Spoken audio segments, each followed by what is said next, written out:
Bis Ende März will der Bundestag über eine allgemeine gesetzliche Impfpflicht gegen das Coronavirus abstimmen. Immer wieder wird in diesem Zusammenhang Kant zitiert. Dieser wäre angeblich für eine solche Impfpflicht. Aber stimmt das überhaupt? Und wie würde der Utilitarismus in dieser Frage argumentieren? Am 10. Dezember 2021 haben Bundestag und Bundesrat eine sogenannte einrichtungsbezogene Corona-Impfpflicht für Beschäftigte in Gesundheits- und Pflegeeinrichtungen beschlossen. Betroffene müssen bis zum 15. März 2022 nachweisen, dass sie voll geimpft oder genesen sind, bzw. ein Attest vorlegen, dass sie nicht geimpft werden können. Fehlt ein solcher Nachweis, muss das Gesundheitsamt informiert werden. Dieses kann dann ein Betretungs- oder Tätigkeitsverbot aussprechen. Gegen diese einrichtungsbezogene Impfpflicht liegen derzeit 74 Verfassungsbeschwerden von rund 300 Klägerinnen und Klägern beim Bundesverfassungsgericht in Karlsruhe vor. Ende März möchte der Bundestag über eine Ausweitung dieser Impfpflicht, also über eine allgemeine gesetzliche Impfpflicht abstimmen. Eine solche allgemeine Impfpflicht wurde noch bis Mitte 2021 von den allermeisten Politikern kategorisch abgelehnt. Bei der geplanten Abstimmung über die Anträge sollen die Abgeordneten nicht dem Fraktionszwang unterliegen, sondern nur ihrem Gewissen verpflichtet sein. Sollte der Bundestag eine allgemeine Impfpflicht beschließen, könnte diese im Juli oder August 2022 in Kraft treten.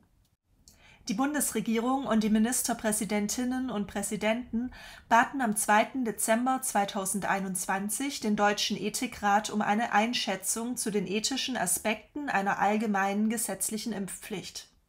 Dieser sprach sich in seiner Empfehlung vom 22. Dezember 2021 mehrheitlich für eine solche Impfpflicht aus.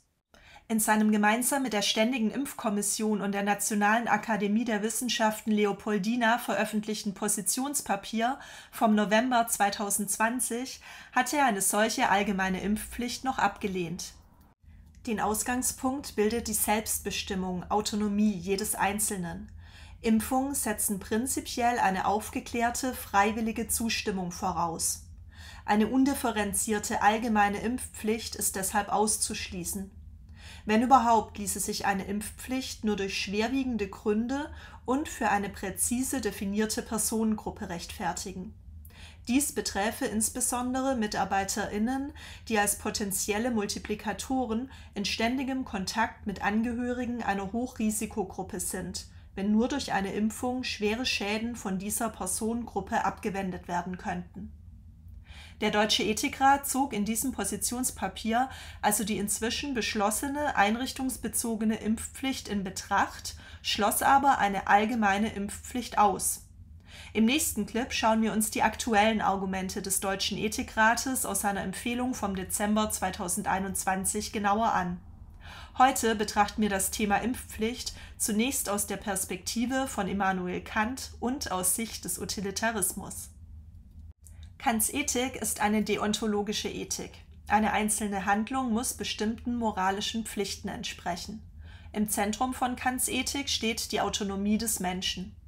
Kant sieht den Menschen als freies, vernunftbegabtes und damit autonomes Wesen an, das aufgrund seiner Vernunft in der Lage ist, sich selbst Gesetze zu geben und diese zu befolgen. Aus dieser Freiheit und Autonomie leitet Kant die Würde des Menschen ab. Kant entwickelt mit dem kategorischen Imperativ ein formales Prüfverfahren, mit welchem Maximen, subjektive Handlungsregeln auf ihre Moralität hin überprüft werden können. Wichtig in diesem Zusammenhang ist, dass Kant die möglichen Folgen einer Handlung für deren moralische Beurteilung völlig ausklammert. Diese sind nämlich unabsehbar und spielen daher für die Moralität einer Handlung keine Rolle. Der Zweck heiligt bei Kant niemals die Mittel. Die Universalisierungsformel des kategorischen Imperativs lautet: Handle nur nach derjenigen Maxime, durch die du zugleich wollen kannst, dass sie allgemeines Gesetz werde. Wie könnte die Maxime hinter einer allgemeinen Impfpflicht lauten? Dies ist etwas schwierig, da es ja bereits um ein zu beschließendes, zwar nicht moralisches, aber doch allgemeines staatliches Gesetz geht. Versuchen wir es trotzdem. Die Maxime in diesem Fall könnte lauten: Wenn sich jemand weigert, sich gegen eine ansteckende Krankheit impfen zu lassen, dann nötige ich ihn, beispielsweise durch Androhung eines Bußgeldes, dazu. Als allgemeines Gesetz würde diese Maxime lauten: Jeder Mensch, der sich nicht gegen eine ansteckende Krankheit impfen lassen will, muss dazu genötigt werden. Kann ich ein solches allgemeines Gesetz wollen? Das ist gar nicht so einfach zu beantworten. Ein solches Gesetz ist zumindest widerspruchsfrei denkbar. Wirklich wollen kann man ein solches Gesetz jedoch nicht. Das liegt daran, dass es einen direkten Eingriff in die menschliche Freiheit und Autonomie bedeuten würde. Im Hinblick auf eine mögliche Impfpflicht hilft uns daher auch die sogenannte Selbstzweck- oder Zweck-an-sich-Formel des kategorischen Imperativs besser weiter. Diese lautet: Handle so, dass du die Menschheit sowohl in deiner Person als in der Person eines jeden anderen jederzeit zugleich als Zweck, niemals bloß als Mittel brauchest. Kant wendet sich mit dieser Formel gegen die Instrumentalisierung von Personen. Ein Mensch darf niemals, für welchen Zweck auch immer, instrumentalisiert werden. Seine Würde, seine Autonomie darf nicht verletzt werden.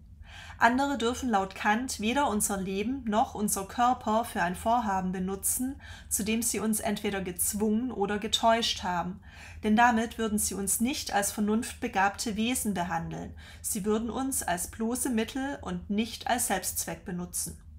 Geschützt wird diese Selbstbestimmung des Menschen im deutschen Grundgesetz durch das Recht auf Freiheit und körperliche Unversehrtheit. Eine Impfpflicht wäre damit nach Kant kategorisch abzulehnen. Immer wieder liest man Artikel oder sieht Diskussionsrunden, in denen argumentiert wird, Kant wäre für eine allgemeine Impfpflicht. Hier wird aber etwas Entscheidendes verwechselt. Während Kant sich sehr wohl für eine freiwillige Impfung gegen das Coronavirus aussprechen könnte, müsste er eine Nötigung hierzu in Form einer allgemeinen gesetzlichen Impfpflicht ablehnen. Der Staat soll sich Kants Ansicht nach aus der autonomen Lebensführung der Menschen heraushalten. Dementsprechend gehört die Frage nach einer allgemeinen gesetzlichen Impfpflicht auch überhaupt nicht in den Bereich der Ethik, Kant selbst spricht von Tugendlehre, sondern in den Bereich der Rechtslehre. Hierzu ein kleiner Exkurs. Kant unterscheidet Tugend- und Rechtspflichten. Diese Unterscheidung ist wichtig, um Missverständnisse zu vermeiden. Heute verstehen wir Pflicht nämlich vor allem als einen Zwang von außen. Die ethischen Pflichten oder Tugendpflichten behandelt Kant in seiner Tugendlehre, die Rechtspflichten in der Rechtslehre. Die Grundlage einer ethischen Pflicht oder Tugendpflicht ist die Achtung vor dem moralischen Gesetz, dem kategorischen Imperativ. Aus Pflicht zu handeln bedeutet, dass nur das moralische Gesetz den Willen bestimmt. Ein solches Handeln aus Pflicht kann nicht von außen vorgegeben werden. Der Mensch muss es selbstbestimmt, frei und autonom vollziehen. Eine ethische Pflicht meint bei Kant also eine reine innere Selbstverpflichtung. Rechtspflichten hingegen sind Ver- oder Gebote, die äußere Handlungen vorschreiben. Moralische Überlegungen sind hierbei nicht nötig. Rechtspflichten nötigen den Menschen durch äußeren Zwang. Dieser Zwang entsteht durch die Androhung von Strafen.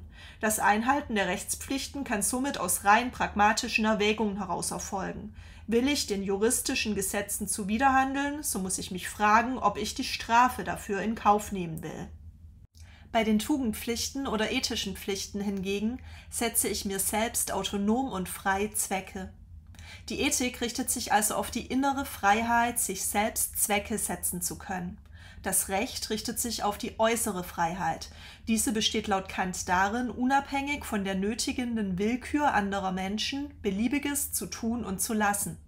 Nach Kants Rechtsbegriff ist jede Handlung erlaubt, die mit der Freiheit jedes anderen vereinbar ist. Das Handeln nach diesem Gesetz der Freiheit kann von außen zur Pflicht gemacht werden, zur Rechtspflicht. Pflichten der Menschlichkeit, wie etwa die Wohltätigkeit, sowie Pflichten gegen sich selbst, wie die Selbsterhaltung, gehören ausdrücklich nicht in den Aufgabenbereich des Rechts, sondern sind ethische Pflichten. Der Kant-Experte Ottfried Höffe schreibt hierzu: Die Rechtsgemeinschaft ist für Kant keine Solidargemeinschaft der Bedürftigen, sondern eine Freiheitsgemeinschaft zurechnungsfähiger Subjekte. Zu den Rechtspflichten gehört zum Beispiel das Verbot von Vertragsbruch, Diebstahl oder Mord, also das Verbot von Handlungen, welche die äußere Freiheit anderer Menschen klar missachten. Mit dem Thema Impfung hat sich Kant übrigens tatsächlich auseinandergesetzt. Zu seiner Zeit ging es um die Pockenimpfung. Dabei diskutiert er die Pockenimpfung als ethische, nicht als rechtliche Pflicht, genauer als negative Pflicht gegen sich selbst, ähnlich wie das Selbstmordverbot. Er diskutiert also überhaupt nicht, ob die Pockenimpfung erlaubt oder sogar geboten sein könnte, um andere Menschen zu schützen. Noch viel weniger argumentiert er für eine staatliche Impfpflicht. Es ging ihm allein darum, ob man die Pflicht gegen sich selbst verletzt, sich nicht zu töten oder zu verstümmeln, wenn man sich gegen Pocken impfen lässt. Anfangs war er in dieser Frage skeptisch und betonte die Unabwägbarkeit möglicher Folgen einer solchen Impfung. In späteren Jahren sprach er sich dann für eine Impfung gegen die Pocken aus. Wichtig für die aktuelle Diskussion um eine allgemeine gesetzliche Impfpflicht ist hierbei Folgendes: Kant behandelt die Frage der Pockenimpfung in seiner Tugendlehre, seiner Ethik, nicht in der Rechtslehre und hier als vollkommene Pflicht gegen sich selbst. Die Erhaltung der körperlichen Unversehrtheit ist als vollkommene Pflicht gegenüber sich selbst jedweder Fremdbestimmung entzogen und kann ähnlich wie ein Selbstmordverbot keine Rechtspflicht sein. Und wie steht der Utilitarismus zu einer allgemeinen Impfpflicht? Der Utilitarismus ist eine konsequenzialistische Ethik. Hier stehen die Handlungsfolgen im Mittelpunkt. Diese werden danach beurteilt, ob sie mehr Nutzen oder mehr Schaden bei allen Betroffenen bewirken. Es ist demnach diejenige Handlung richtig, welche das Wohlergehen aller von der Handlung Betroffenen maximiert. Zusammenfassen kann man das Kernprinzip des Utilitarismus mit dem sogenannten utilitaristischen Imperativ.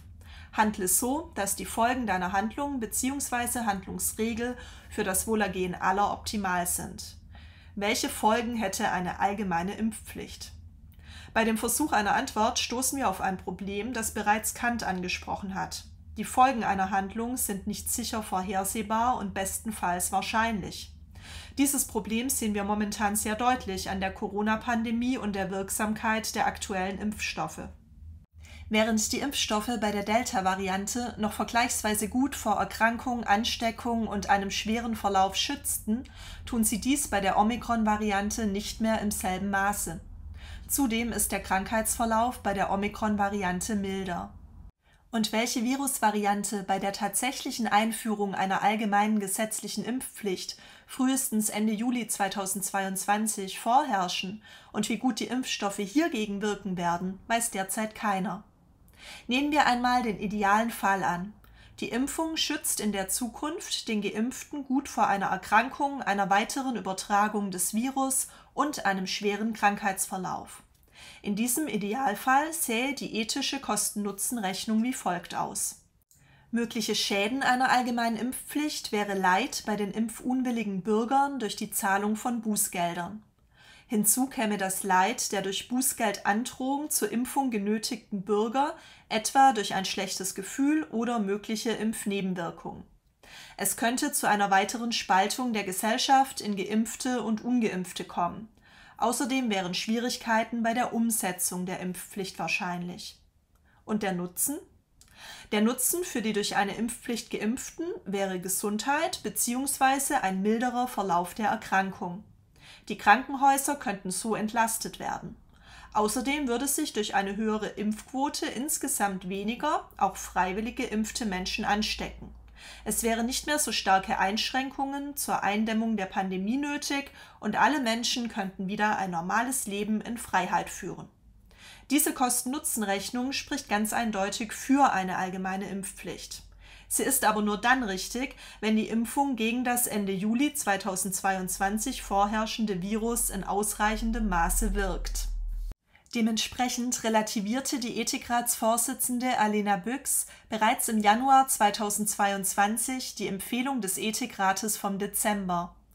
Die Haltung zur möglichen Einführung einer allgemeinen Impfpflicht sei unter den Bedingungen der damals vorherrschenden Delta-Variante getroffen worden und hinge in Zukunft davon ab, welche Corona-Variante gerade das Infektionsgeschehen dominiere. Wer hat dich eben beim Thema Impfpflicht mehr überzeugt? Kant oder der Utilitarismus? Wie ist deine Meinung zu diesem Thema? Schreibe deine Gedanken gerne unten in die Kommentare. Im nächsten Clip nehmen wir die einzelnen Argumente des Deutschen Ethikrates unter die Lupe und schauen uns an, ob es sich dabei um deontologische oder um utilitaristische Argumente handelt. Wenn du Lust hast, kannst du dir die Empfehlung des Deutschen Ethikrates bis dahin auch schon einmal selbst durchlesen und die Argumente den beiden ethischen Positionen Kant und Utilitarismus zuordnen. Die konkreten Pro-Kontra-Argumente findest du auf den Seiten 11 bis 16, den Link zum Dokument unten in der Infobox. Mit dem Quizlet-Lernset Position der Medizinethik, deontologische versus teleologische utilitaristische Ethik kannst du dein Wissen zu Kant und zum Utilitarismus jetzt überprüfen. Viel Spaß beim Lernen und bis bald!